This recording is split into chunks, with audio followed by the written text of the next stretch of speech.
दुनिया भर से सभी लोगों को आज के दिन जब हम ईसा मसीह के पुनरुत्थान का जश्न मनाते हैं, आप लोगों का स्वागत करते हैं। क्या आप जानते हैं कि करीब 2000 साल पहले की घटना है? और आज मेरे पास एक सवाल है। क्या आप जानते हैं? कैसे मालूम है आपको? क्या आपको पता है? क्या आपको मालूम है कि यीशु मसीह आज भी जीवित है? दुनिया भर से कई लोग आज हमारे साथ जुड़े हुए हैं। हम सब इस यात्रा में हैं। शायद हम सभी को ये संदेह, एक शक हो रहा है। आज मेरे पास आपके लिए खुशखबरी है। यहाँ तक यीशु मसीह के शिष्यों को भी यह संदेह था और हम अक्सर थोमा के बारे में बात करते हैं। और पवित्र शास्त्र कहता है कि भले ही उसने यीशु मसीह के चमत्कारों को देखा था, पर यीशु मसीह के जी उठने के बाद उसने विश्वास नहीं किया और फिर भी वह उस ऊपरी कमरे में आया और कहा, जब तक मैं उसके हाथों में और पांव में किए गए छेद को नहीं महसूस करता। ऐसा लग रहा था कि थोमा को शक हुआ। उसी प्रकार आज हम लोगों को भी वह संदेह है। थोमा को वास्तव सबूत चाहिए था कि यीशु मसीह जीवित है। यीशु मसीह को इससे कोई फर्क नहीं पड़ता, पर उसने कहा, धन्य है वह जिन्होंने बिना देखे विश्वास किया। यीशु ने उसे अस्वीकार नहीं किया। क्यों? क्योंकि उसके पास वह सबूत था, वह जीवित है। यीशु मसीह खुद एक सबूत था कि वह जीवित है। क्या आपको पता है कि जब भी कोई विश्वास में आता है, यीशु मसीह की ओर आता है, एक अविश्वसनीय बात है जो वास्तविक, व्यक्तिगत और शक्तिशाली होता है। पर आज के समाज में, पूरी दुनिया में कई ऐसे लोग हैं जो थोमा की तरह हैं, जहां पर हमने विज्ञान को अपने विश्वास, बुद्धि और हृदय से ऊपर बैठाया है। समस्या हमारी विज्ञान और खोज में है। हालांकि यह सब अच्छी बात है, पर यह हमारे विश्वास को बढ़ाने के बजाय यह हमारे विश्वास में सीमाएं बन जाती हैं। फिर विश्वास नहीं रह जाता। फिर हमारी समाज एक प्रक्रिया में बदल जाती है। जब हम खाली कब्र के बारे में बातें करते हैं, जब हम यीशु मसीह को मृतकों में से जी उठने के बारे में बात करते हैं, हम उन प्राचीन इतिहास या फिर चश्मदीद गवाह की बातों में आकर हम इस निष्कर्ष में पहुंचते हैं कि यह एक सच्ची घटना थी, जहां पर कोई झूठी गवाही नहीं है। पर बेशक हम कह सकते हैं कि यीशु मसीह हमारे बीच जीवित है। पर आज मैं यीशु मसीह के मृतकों में से जी उठने के उन सबूतों के बारे में बात करना चाहता हूं जो ऐतिहासिक विश्लेषणों की तुलना में काफी जोरदार है। यहाँ पर यह सबूत है कि यीशु मसीह जीवित है। आप और हम इस बात के सबूत हैं कि यीशु मसीह मृतकों में से जी उठा। आप वह सबूत हो, यीशु मसीह मृतकों में से जी उठा। आप कहोगे कि मैं उनके जी उठने का सबूत कैसे हूं, लेकिन आपके जीवन में यीशु मसीह की उपस्थिति निस्संदेह एक ठोस सबूत है। आप लोगों ने यह कई बार यह कहते हुए सुना होगा, तुम मेरी पत्नी के बारे में पता नहीं, तुम्हें मेरे पति के बारे में नहीं पता, तुम हमारे माता पिता को नहीं जानते हो। अगर आपको हमारे बच्चों के बारे में पता चलता, उनके जीवन में जो बदलाव आया है, और जब आप अपनी गवाहियां उनसे कहते हो, आप उन्हें अपनी कहानी बताते हो, जबकि आपके पास पिछले 15 सालों से सैकड़ों गवाहियां और कहानियां हैं जो कि एक खाली कब्र की तरह है। आप लोग सोच रहे होंगे कि हम व्यक्तिगत रूप से इस ऐतिहासिक तथ्य को कैसे सबूत में बना सकते हैं कि यीशु मसीह जो 2000 साल पहले मृतकों में से जी उठा था। देखिए, यीशु मसीह का पुनरुत्थान सिर्फ एक घटना नहीं है, यह एक व्यक्ति है। यीशु मसीह ने यूहन्ना 11 उसके 25वें पद में कहा है, पुनरुत्थान और जीवन मैं ही हूं। जो कोई मुझ पर विश्वास करता है, यदि वह मर भी जाए तो भी जिएगा। वह जीवित यीशु मसीह जो कि पुनरुत्थान है, आज आपके अंदर जीवित है। वह मुझ में जीवित है और आप में, और हम इस मरते हुए दुनिया के लिए सबूत हैं। इस खोए हुए दुनिया के लिए यीशु मसीह जीवित है और वास्तव में कब्र खाली है। रोमियो 8 उसका 9वें पद से 11वें पद में हम देखते हैं, परंतु जबकि परमेश्वर का आत्मा तुम में बसता है, तो तुम शारीरिक दशा में नहीं परंतु आत्मिक दशा में हो। यदि किसी में मसीह का आत्मा नहीं, तो वह उसका जन नहीं। यदि मसीह तुम में है, तो देह पाप के कारण मरी हुई है, परंतु आत्मा धर्म के कारण जीवित है। यदि उसी का आत्मा जिसने यीशु को मरे हुए में से जिलाया तुम में बसा हुआ है, तो जिसने मसीह को मरे हुए में से जिलाया, वह तुम्हारी नश्वर देहों को भी अपनी आत्मा के द्वारा जो तुम में बसा हुआ है जिलाएगा। आज मेरे पास आपके लिए एक संदेश है। यीशु मसीह बुरे लोगों को अच्छा बनाने के लिए केवल नहीं आया, पर मरा हुआ को जीवित करने आया।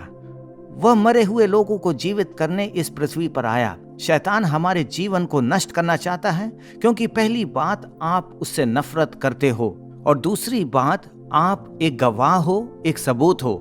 मैं यीशु के पुनरुत्थान जीवन का सबूत हूँ। शैतान पुनरुत्थान के सबूतों को नष्ट करना चाहता है।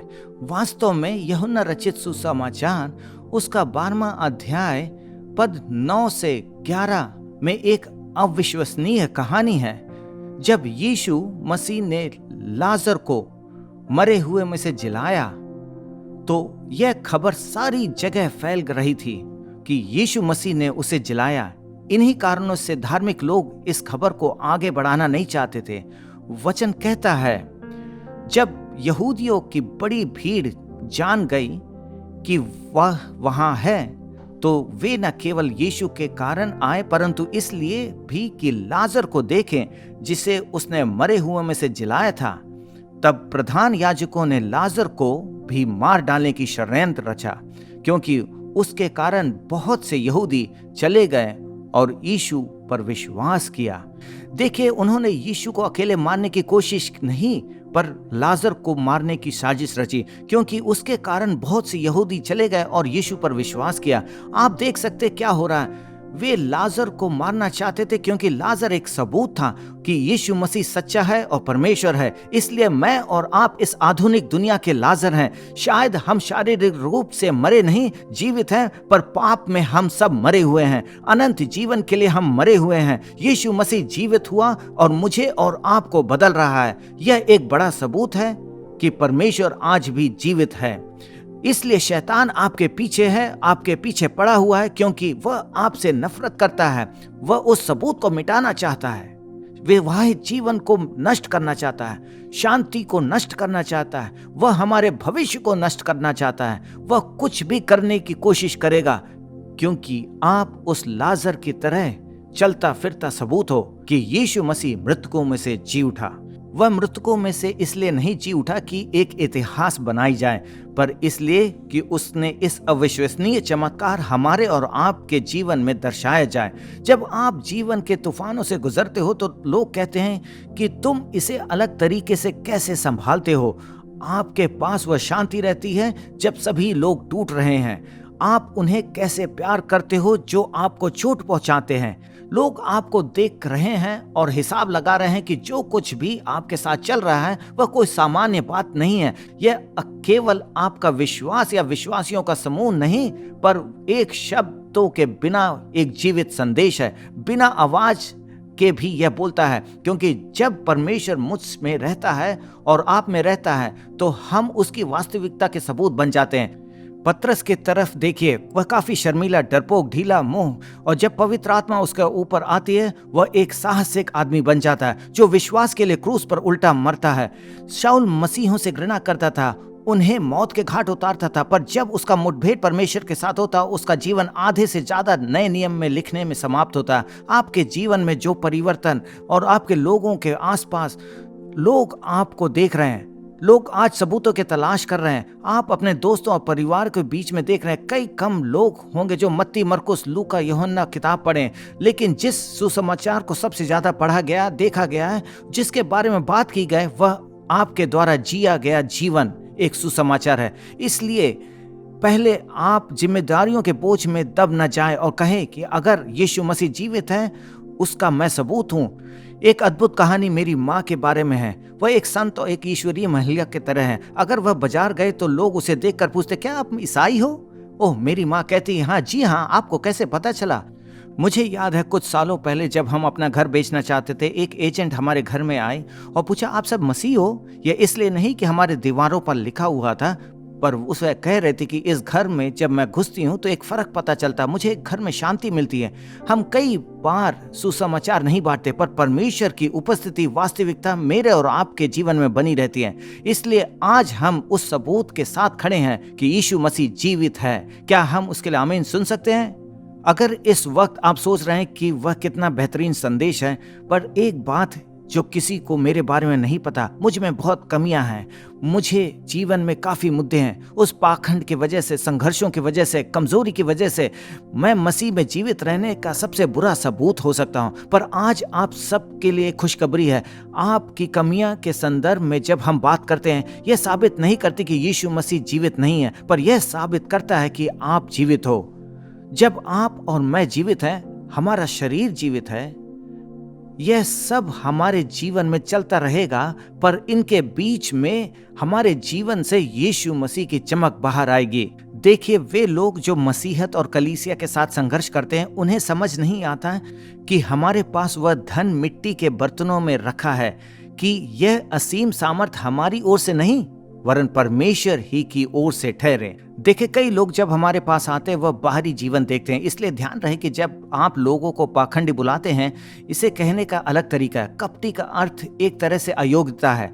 तो इसलिए जब हम किसी को पाखंडी या कपटी बुलाते हैं तो याद रहे उनकी तरह ही हमारे जीवन में अयोग्यता है, क्योंकि हम सभी के जीवन में अयोग्यता है। क्या आप ऐसे डॉक्टर से मिले जो धूम्रपान करता है, एक हाथों से लोगों का जान बचाता है और दूसरे हाथों में अपने आप को मारता है? क्या आप ऐसे टीचर से मिले जिन्हें पढ़ाना नहीं आता, या फिर सलाहकार जिसे जीवन में हमसे ज्यादा मुद्दे हैं, या फिर एक व्यक्तिगत सहायक जो हमसे ज्यादा काम कराता है, या फिर ऐसे निजी प्रशिक्षक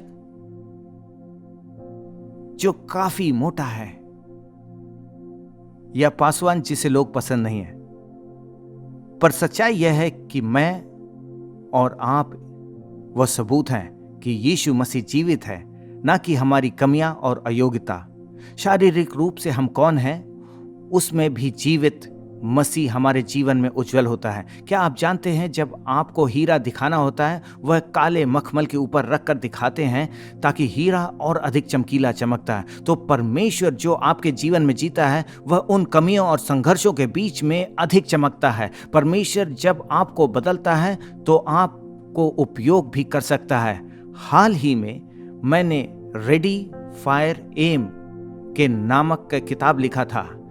इसमें मैंने अपने अनुभव लिखा था कि जब मैं किंगडम सिटी कलीसिया की स्थापना के लिए केएल में था, उस वक्त मैं अपने आप को काफ़ी अयोग्य महसूस कर रहा था और परमेश्वर से कह रहा था कि मैं यह काम नहीं कर सकता, मैं यह विश्वास नहीं कर सकता कि तुमने मुझे इस काम के लिए चुना, और पूछताछ कि क्यों।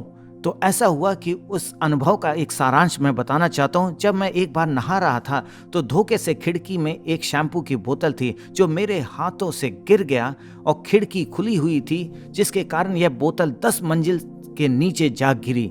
और ध्यान दीजिए, जब मैं नहा चुका तो मैं सोचा जाकर नीचे देखूं कि सब कुछ ठीक है कि नहीं। यहाँ तक मैं जाकर उस शैम्पू की बोतल को उठाकर ले आऊं। फिर मैं सोचने लगा ठीक है, सब कुछ ठीक है, और मुझे लगा कि जाकर उस शैम्पू की बोतल को उठाकर ले आऊं। तो मुझे लगा कि यह पवित्र आत्मा है। और जैसे मैं नीचे पहुंचा, मैंने देखा कि झाड़ियों के बीच में फंसा हुआ बोतल टूटी है, थोड़ी सी मिट्टी लगी हुई है। और जैसे मैं उसे फेंकना चाहा, एक आवाज़ सुनाई दी, फेंको मत, फेंको मत, धोकर उसे वापस ले जाओ। मैं सोच रहा था कि मेरे पास काफ़ी पैसा ताकि मैं नई शैम्पू की बोतल खरीद लूं, और मुझे नहीं पता कि मेरे साथ यह क्या हो रहा। और जैसे मैं लिफ्ट में वापस पहुंचा, मुझे महसूस हुआ कि परमेश्वर मुझसे कुछ कहना चाहता हूं। अचानक मैं रोने लगा और मुझे यह बात का एहसास हुआ कि वह मेरे बारे में है। और उस समय मैं विशेष रूप से जिस बात से गुजर रहा था, क्योंकि मैं अपने आप को अयोग्य, असमर्थ महसूस कर रहा था, और मुझे परमेश्वर ने यह दिखाया कि बेटा, मैंने यही तुम्हारे साथ किया है। पवित्र शास्त्र कहता है, इसलिए सब ने पाप किया और परमेश्वर के महिमा से रहित हैं। यीशु मसीह खुद स्वर्ग से नीचे आए, उच्च से उच्च स्थान से नीचे जगह में हमें गंदगी में पाया, हमें उठाकर उसने ठीक किया। उसी तरह जब मैं उस गंदे शैम्पू की बोतल को धो रहा था, परमेश्वर ने मेरे प्रति उसी कोमलता के बारे में एक अविश्वसनीय जागरूकता पैदा की। परमेश्वर कह रहे थे, पुत्र, मैं तुम्हारे साथ यही किया। जब तुम्हारे जीवन को गंदगी में देखा तो मैं आकर तुम्हें वापस ले आया। उस बोतल के अंदर की शैम्पू अभी भी अच्छी हालत में थी जब बोतल टूट गई थी, जबकि उस टूटे हुए बोतल के बीच से वह बाहर निकल रही थी। इसी तरह परमेश्वर की उपस्थिति हमारे जीवन के टूटेपन से उज्जवल होते हुए बाहर आती है। इसलिए मैं और आप उसके पुनरुत्थान के प्रमाण हैं। हमारे अयोग्यता के कारण, उस टूटेपन के कारण, यहाँ तक हमारे शारीरिक रूप से यीशु मसीह और उज्जवल होता है। आपके जीवन में काफी चोटें होंगे, वह चोटें आपकी कहानी होगी। जब यीशु मसीह उन घावों को कुछ चंगा करेगा, कुछ ही पल में हम प्रभु भोज लेने जा रहे हैं। जो हमारी चंगाई है, आज आप टूटापन महसूस कर रहे होंगे या फिर आपके जीवन घाव से भरे होंगे जिसे आपको अच्छी तरह पता है। शायद आप एक मसीही घराने में पैदा हुए हो, पर आपने उस परमेश्वर के विश्वास के साथ धोखा दिया है। अगर लोगों को आपके गहरे रहस्य का पता चले तो आप और अयोग्य महसूस करते, पर आज मैं आपसे कहना चाहता हूं कि आप आज भी मसीह के पुनरुत्थान के प्रमाण हो। अगर आप उसके माफ करने और उसके पुनरुत्थान और उसकी चंगाई को महसूस कर सकते हो तो आप में वह जीवित है। हर व्यक्ति जो आज मुझे सुन रहा है, सबके पास एक सवाल है। अगर कब्र खाली है और वह मेरे जीवन में जीवित है तो फिर ऐसा एक बुरा उदाहरण कैसे बन सकता हूं? परमेश्वर का जीवन अगर मुझ में है, वह मेरे इन हालतों और कठिनाइयों के ऊपर क्यों नहीं है? क्या आपको पता है परमेश्वर की चमक मुझ में और भी अधिक क्यों रुक रहा है? मुझे पवित्र शास्त्र से एक वचन बहुत याद आ रहा है, 2 कुरिन्थियों 6:12, पर तुम्हारे ही मनों में संकोच है तो आप हमारे द्वारा प्रतिबंधित नहीं हैं, पर आप स्वयं के प्रतिबंधों से प्रतिबंधित हैं। क्या आप जानते हैं जिन चीज़ों पर हम ध्यान देते वह हमारी भावना, हमारी चर्चा, बातचीत, यह सब हमारे लगाव को दर्शाता है। एक सरल सत्य कि आप में से परमेश्वर कितना बाहर आ सकते हैं, आपके प्यार से, स्नेह से कितना बाहर आ सकते हैं। तो आज इस रविवार में हम अपना स्नेह परमेश्वर की ओर करते हैं। हमने यह गीत गाया क्योंकि वह जीवित है, इसलिए मैं कल का सामना कर सकता हूं। एक अद्भुत प्रेम जो कितना मीठा था, जो मेरे जैसे व्यक्ति को बचा लिया। मैं खो गया था लेकिन अब मैं मिल गया, अंधा था लेकिन अब मैं देख सकता हूं। दुनिया भर में इस बात से हम चकित होकर खड़े हैं कि परमेश्वर कौन है और उसने हमारे जीवन में क्या किया। आज यह दिन एक ऐतिहासिक घटना का उत्सव नहीं, ना ही एक धार्मिक समारोह पर है। यह हमारे जीवन के अंदर एक जागृति है जो जीवित हो सकती है। अगर हम और आप एक फैसला लेंगे कि कहेंगे कि परमेश्वर, मैं नहीं चाहता कि यह चीज़ मुझे प्रतिबंधित करे, मैं अपने अयोग्यता के साथ, यहाँ तक अपने डर के साथ, अपने संघर्षों के साथ अपना पूरा ध्यान आज आपके ऊपर करता हूँ। देखिए, परमेश्वर एक प्रयास पात्र की तलाश में नहीं, पर एक आत्मसमर्पित पात्र की खोज में है। परमेश्वर ने अपने बेटे पर यह चीज देखा जो अपना जीवन समर्पित कर दिया। तो यह पुनरुत्थान का जीवन आपके जीवन में उज्जवल हो, और जैसे हम अपने आप को समर्पित करते हैं, हम देखेंगे कि भले ही मेरी जीवन उस एक टूटे बोतल की तरह है, मेरे जीवन में परमेश्वर के जीवित रहने का सबूत है। और जैसे हम देखेंगे कि रोटी और दाखरस दो चीज का प्रतिनिधित्व करता है, और जिस प्रकार उसने कहा कि वह हमारे सभी पापों को माफ करने के लिए क्रूस पर मारा गया, मेरी चंगाई के लिए मारा गया। आज उसका यह टूटा शरीर और मेरी चंगाई के लिए, और उसका बहाया हुआ लहू मेरे माफी के लिए है। मैं इस वक्त उस लकवाग्रस्त व्यक्ति के बारे में सोचता हूँ जिसे अंदर लाया गया, और यीशु ने कहा तुम चंगाई प्राप्त करने के लिए योग्य हो। तुरंत यीशु ने उस मनुष्य के जीवन में वह क्षमता हटा दी जिसके द्वारा वह यह कहे कि मैं अयोग्य और मैं इच्छुक नहीं हूं, क्योंकि उसमें वह कीमत चुकाई थी। हम और आप इस लायक हैं, ना कि उसके कारण कि वह कौन है, बस हमें इतना चाहिए कि उसे स्वीकार करें और विश्वास करें और कहे धन्यवाद यीशु की जो तू है और जो तूने हमारे जीवन में किया है। इस वक्त मैं आप लोगों के लिए प्रार्थना करना चाहता हूं। शायद आपने यीशु मसीह को अपना प्रभु और उद्धारकर्ता स्वीकार करने का फैसला किया हो, या आप धर्म को समझते हैं। आपने सुन रहे होगे कि आपको कुछ संदर्भ मिला है और इसे आप व्यक्तिगत नहीं कर पाए। यह आपके जीवन में कभी वास्तविक नहीं था। शायद आपको पाखंडी ने इस परमेश्वर के प्रेम से दूर किया हो।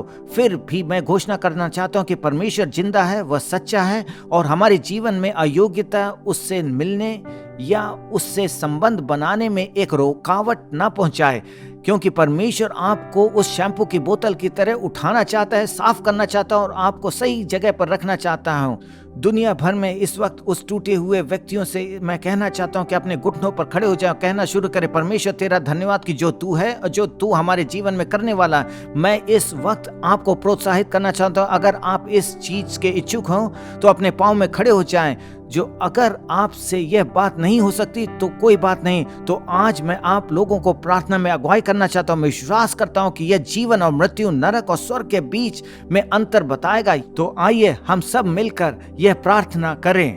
प्रिय यीशु मसीह, मैं अपने पापों के लिए और जीवन को अपने तरीके से जीने के लिए माफी चाहता हूं। पृथ्वी पर आने, क्रूस पर मरने और जी उठने के लिए तेरा धन्यवाद। तुझे मैं उद्धारकर्ता और प्रभु के रूप स्वीकार करता हूं। मुझे विश्वास है कि तुम मेरे परमेश्वर हो। इस पल से मुझे अंदर से बदले और मुझे अपना अनुसरण करने में मदद करे। यीशु के नाम में आमीन, आमीन, आमीन, आमीन। मैं विश्वास करता हूं कि अगर आपने इसे दिल से प्रार्थना की है तो वचन कहता है कि अपने मुंह से कबूल करोगे और दिल से विश्वास करोगे तो आप उद्धार पाओगे। अगर आपने पास वह प्रभु भोज की सामग्री है तो कुछ ही पल में हम यह सुंदर गीत गाएंगे जो कहता है कि मैं वास्तव में चकित हूं कि यीशु मसीह हमसे प्यार करता है और हमारे लिए मारा गया, इसलिए वह न केवल हमारी आराधना का हकदार है बल्कि वह हमारे प्रेम का भी हकदार है। और जैसे हम इस ईस्टर की रविवार में प्रभु भोज लेते हैं तो मैं प्रोत्साहित करता हूं कि हर एक विश्वासियों को परमेश्वर के सामने अपने लगाव को, अपने आप को समर्पण करें। अगर मेरे जीवन पर प्रतिबंध आपके जीवन में हमारे दिल के लिए स्नेह है तो क्यों ना इस ईस्टर में उसे अपने दिल का स्नेह बताएं। और जैसे हम रोटी और दाखरस लेते हैं, मैं यह संदेश यह कहते हुए समाप्त करना चाहता हूं, आज भी आपके जीवन में एक शक हो, इससे पहले कि हम थोमा को शक किए रूप से देखें, याद रहे कि जब पवित्र आत्मा उसमें भर गई तो वह भारत में भी गया और कई लोगों को सुसमाचार सुनाया और उसने एक कलीसिया स्थापित की जहां से मेरे पूर्वज आ रहे हैं। और यह शक से भरा हुआ शिष्य परमेश्वर की कलीसिया को भारत में चालू करने के योग्य बना। परमेश्वर आपके साथ और हमारे साथ क्या करने वाला है, हम जब सबूत खोज रहे हैं जबकि हमें पता नहीं कि हम खुद उसके सबूत हैं। हम अपने हाथों में वह प्रतीक पकड़े हैं जो दर्शाता है कि हम कौन हैं। आइए हम प्रार्थना करें। पिता, हम प्रार्थना करते हैं कि जैसे हम इस गीत के शब्दों को सुनेंगे, हम चाहते हैं कि तू हम लोगों से बातें कर, हमारे बीच में आ, हमें माफ कर, हमें साफ कर, हमें चंगाई प्रदान कर। और जैसे हम प्रभु भोज में भाग लेते हैं, हम प्रार्थना करते हैं कि पूरे ग्रह में सभी लोगों को आपके साथ एक अधिक प्यार बढ़े। हमारे उन बोझों को हल्का कर और निंदा की पूर्ण रिहाई पिता हम सबको वह पूर्ण आश्वासन दे कि हम क्षमा किए गए हैं, हमें चंगाई मिल गई है। यीशु मसीह के मीठे नाम में हम मांगते हैं, आमीन।